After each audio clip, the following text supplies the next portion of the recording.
Почитувана колешке Петровска, се прашувам зошто кога веќе сте вака подготвени и убедени во квалитетот на законот, одбивте широка дебата на која ќе ги соочевме аргументите.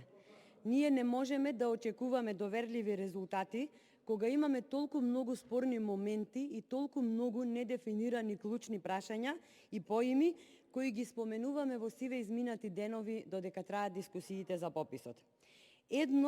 Само едно од бројните спорни моменти е зошто освен електронската да не е задолжителна и хартиена документација која ќе остане како писмен трак со кој ќе бидеме чисти пред генерациите после нас.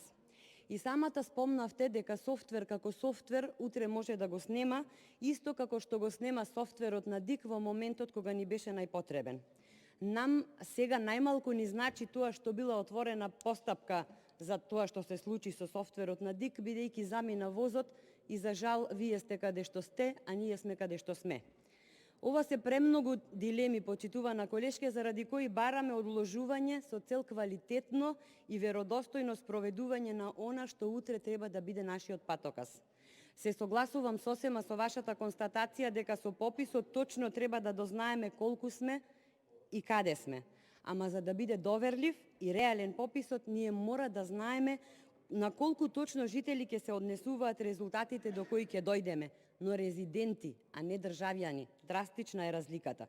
Иако не споменавте во говорот, јас се надевам дека сте свесни дека од резултатите до кои ќе се дојде со пописот зависи и кредитниот рейтинг на државата, кој директно удира по джепот на граѓаните, бидејќи и задолжувањето ќе биде драстично поголемо, доколку оваа статистичка операција успеете да ја претворите во политичка.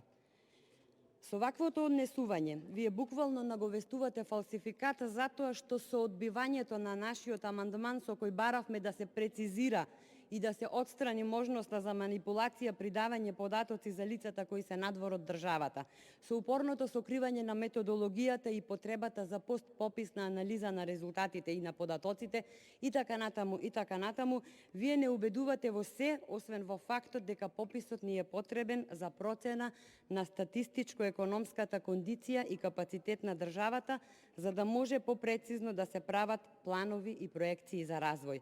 Тоа е она што ни отвара сомнеш во наместен попис, а наместен попис, почитувана колешке Петровска, нема да ни даде точна слика за населението во Македонија. Законот за попис мора да се носи со консензус од сите политички партии, затоа што само така ќе ја изградиме довербата во системот. Ви благодарам.